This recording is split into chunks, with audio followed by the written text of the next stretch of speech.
السلام عليكم. خير بداية هي الصلاة والسلام على سيدنا محمد عليه الصلاة والسلام. جريمة بشعة بتحصل في مدينة مغربية من حوالي 4 شهور، قلبت الدنيا وكانت حديث كل الشارع المغربي.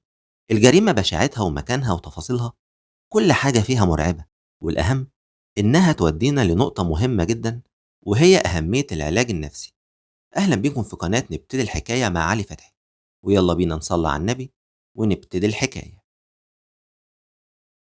الحكاية أحداثها بتدور في مدينة مغربية اسمها مدينة بن أحمد. المدينة جميلة وهادية، ومعظم السكان اللي فيها عارفين بعض كويس جدا، لحد ما بيجي يوم 20 إبريل سنة 2025 الهدوء اتحول لرعب. في اليوم ده الناس في المدينة كانوا رايحين يصلوا العصر في المسجد الأعظم الموجود في المدينة، وبعد الأذان الأهالي توجهوا للمسجد، وفي منهم اللي راح الحمامات علشان يتوضى. لكن بمجرد ما قربوا من الحمامات شموا ريحة بشعة وصعبة جدا، وكمان باب الحمام لقوه مقفول. في الأول فكروا إن الشخص المسؤول عن تنظيف الحمامات حصل له حاجة مثلا، وبعد ما قعدوا يخبطوا كتير ومفيش نتيجة قرروا إنهم يكسروا الباب ويشوفوا إيه اللي بيحصل والريحة دي جاية منين. وفعلا بيكسروا الباب، وأول ما بيدخلوا بيلاقوا أرض الحمام والحيطان كلها دم، وأكياس بلاستيك موجودة على الأرض. ولما فتحوا الأكياس اتصدموا بأبشع منظر شافوه في حياتهم. الأكياس كان جواها عظام بشرية، وفي منها اللي كان بارز من الأكياس، ولقوا كمان مع العظام لحم بشري ومتقطع ومحطوط في الأكياس. مشهد مرعب وصادم لكل الموجودين. أول حاجة لبشاعته، وتاني حاجة إن محدش يقدر يتخيل إن منظر زي ده يكون في المسجد اللي ليه حرمته. المهم الأهالي بعد ما شافوا المنظر ده خرجوا جري وبلغوا الشرطة، والشرطة بتيجي ومعاها الطب الشرعي.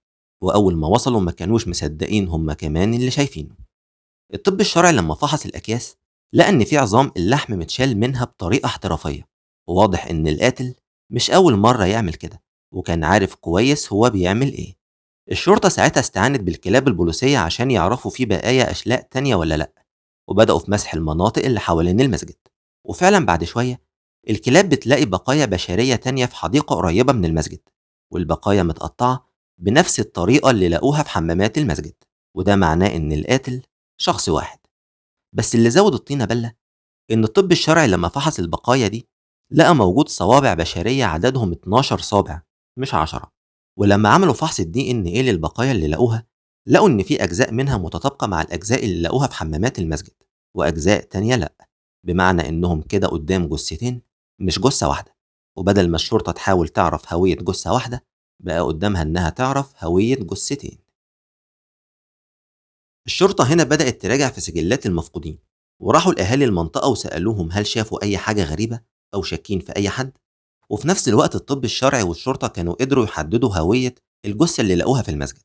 الجثة لشخص عنده حوالي 60 سنة وشغال في المقاولات، لكن الشرطة لحد دلوقتي لسه ما ذكرتش اسمه. وبعد التحريات الكل أجمع إنه شخص في حاله وما عندوش أي عداوات مع أي حد. لكن في الفترة الأخيرة حصلت خناقة بينه وبين واحد من أهل المدينة كان بيعذب قطة. أيوه زي ما سمعتوا، وخلينا فاكرين الشخص ده كويس. المهم إن ساعتها حصلت خناقة كبيرة بينهم، والناس اتدخلوا، وفي النهاية هدوا الموضوع. وبكده الشرطة تبقى عرفت هوية الجثة اللي لقوها في المسجد، وفاضل الجثة التانية. الشرطة من خلال فحص سجلات المفقودين لقوا بلاغ معمول في شهر رمضان اللي فات عن اختفاء شخص اسمه هشام. نزل راح شغله ومرجعش تاني، وعيلته دوروا عليه في كل مكان لكن ملوش أي أثر. الشرطة بعدها استدعت فرد من أفراد العيلة وعملوا له تحليل دي ان ايه، وطبقوا النتيجة مع الدي ان ايه للجثة التانية، وطلعت النتيجة إيجابية، والجثة التانية يبقى صاحبها هو هشام. طب كده الشرطة عرفت هوية الجثتين اللي لقوهم، فاضل يعرفوا مين القاتل وعمل كده ليه. فاكرين لما قلت لكم ان الشرطة سألت الاهالي عن وجود اي حد شاكين فيه؟ اهو الاهالي كلهم اجمعوا انهم شاكين في شخص واحد بس، وهو عم سعيد. طب هو مين عم سعيد ده؟ وليه الاهالي كلهم شاكين ان هو القاتل؟ في مدينة بن احمد كان في شخص بيبيع خضار، وكل اهل المدينة بيحبوه وبينادوله بعم سعيد. عم سعيد متجوز وعنده بنت وولد، ومربي ولاده أحسن تربية، ومفيش حد من أهل المدينة إلا وعارف إن عم سعيد شخص محترم وفي حاله وما بتخرجش منه العيبة. لكن فجأة وبدون أي مقدمات الحال مع عم سعيد اتغير تماما. الشخص المحترم اتحول لشخص عدواني، وجاله حالة من الاكتئاب مش معروف ايه سببها، وبقى منعزل عن العالم وانطوائي، عكس ما كان اجتماعي وبيحب يتعامل مع كل الناس. مش بس كده، عم سعيد كمان بقى عنيف في كل أفعاله، وبدأ الموضوع مع أهل بيته اللي كان بيضربهم ويشتمهم عمال على بطال، وبقى يمشي في الشارع يغني ويزعق ويعمل تصرفات مش طبيعية. والغريب إن بالرغم من كل ده، أهله ما حاولوش يعرضوه على طبيب نفسي يشوف ماله، ولا حتى ودوه مصحة نفسية يتعالج فيها، وسابوه على الحال ده لحد ما الموضوع زاد معاه أكتر وبقى عدواني أكتر، لدرجة إن مراته وعياله سابوا له البيت ومشيوا. واتنقلت عدوانية عم سعيد من البيت للشارع، وبقى يشتم الناس في الشارع بألفاظ خارجة ويتخانق معاهم بدون أي أسباب، لحد ما بدأت الناس واحدة واحدة تتلاشاه وما يتعاملوش معاه نهائي. عم سعيد في الوقت ده قرر من نفسه كده إنه هيبقى مسؤول عن حمامات المسجد الأعظم في المدينة، وبقى ينظفها بشكل مستمر، والناس في المدينة بقوا في حالهم وهو في حاله. لكن بعد شوية الحال مع عم سعيد زاد عن الحد، وبقى على طول ماشي بسكينة ويدخل المحلات ويقطع البضاعة اللي فيها، وفي فيديوهات بتوثق أفعال عم سعيد. وبعدها لقوه بقى بيهاجم الحيوانات في الشوارع ويقتل الكلاب والقطط ويسلخ جلدهم قدام الناس. وطبعا حصلت خناقات كبيرة بينه وبين الأهالي، لأنهم شافوا إن كده الموضوع ما ينفعش يتسكت عليه، لحد ما في يوم من الأيام الأهالي اتجمعوا وكتفوا عم سعيد وأخدوه بالإكراه على مصحة نفسية علشان يتعالج. لكن الصدمة إن بعد كام يوم الأهالي لقوا عم سعيد راجع وتصرفاته زي ما هي. طب خرج إزاي وليه؟ محدش يعرف.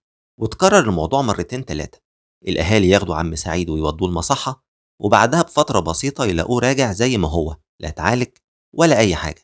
وعلشان كده الأهالي كانوا شاكين إن عم سعيد هو القاتل، بالرغم من صدمتهم من اللي حصل، إلا إنه الوحيد وبأفعاله اللي كان بيعملها مع الحيوانات من قتل وسلخ اللي يقدر يرتكب جريمة زي دي. بعد الاعترافات دي الشرطة ما كانش قدامها غير إنها تروح تقبض على عم سعيد وتحقق معاه. وفعلا بيروحوا عند بيته وبيخبطوا عليه، ومن أول ما فتح الباب وهم اتأكدوا خلاص إن عم سعيد هو القاتل. عم سعيد فتح الباب وهو لابس الملابس الداخلية وكلها دم، ولما فتشوا في البيت لقوا أشلاء بشرية وملابس لجثة من الجثتين اللي لقوهم. وبيتقال كمان إنهم لقوا لستة موجودة بأسماء الناس اللي كان عم سعيد ناوي يقتلهم بعد كده، وعلى طول بيتم القبض عليه ومصادرة كل الأدلة اللي لقوها عنده في البيت. وهنا السؤال المهم واللي لازم نسأله لنفسنا، هو إيه اللي حول عم سعيد من شخصية طيبة ومحبوبة لشخص عدواني مع كل الناس، حتى مع الكلاب والقطط في الشارع؟ وكمان إيه الدافع اللي يخلي عم سعيد يقتل الاتنين دول بالطريقة دي؟ فاكرين الجثة اللي لقوها في المسجد والطب الشرعي حدد هويتها، وإن صاحبها كان اتخانق مع واحد شافه وهو بيعذب قطة؟ أهو الشخص ده بقى كان عم سعيد. الشخص ده لما شاف عم سعيد وهو بيعذب القطة قامت بينهم خناقة كبيرة، وبعدها كمان شاف عم سعيد وهو بيستخدم حمامات المسجد في أفعال مش كويسة وواجهه بالأفعال دي.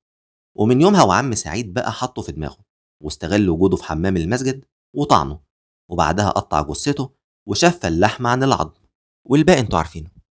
وبيتقال والله أعلم إن بعض الأهالي شافوا عم سعيد في يوم الجريمة وهو شايل كيس وواضح إن فيه لحمة ورايح بيه عند محل مشويات علشان يشوي اللحمة دي.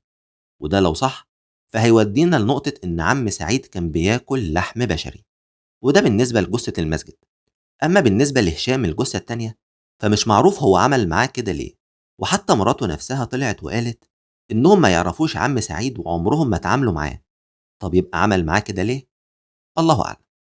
الحقيقة القضية قلبت الدنيا حرفيا في المغرب، وفتحت ملف مهم جدا وهو أهمية العلاج النفسي، وإن العلاج مع المرض ده بيتم بطريقة غلط. والدليل إن عم سعيد راح علشان يتعالج في المصحة النفسية أكتر من مرة، وفي كل مرة كان بيرجع زي ما هو. المرض النفسي خطورته مش بس على المريض نفسه، ولكن لكل اللي حواليه. ولازم يتم النظر للمرض ده بصورة تانية غير النظرة اللي موجودة في مجتمعنا العربي ولحد دلوقتي. ولسه التحقيقات شغالة مع عم سعيد، وأعتقد إن الحالة العقلية ليه هتأثر بشكل كبير على الحكم. وفي النهاية، لو عجبتكم الحكاية ما تنسوش تعملوا لايك وشير وتشتركوا في القناة وتفعلوا زر الجرس علشان توصل لكم كل حكاياتنا أول بأول. وأشوفكم على خير في حكاية جديدة، في حفظ الله ورعايته.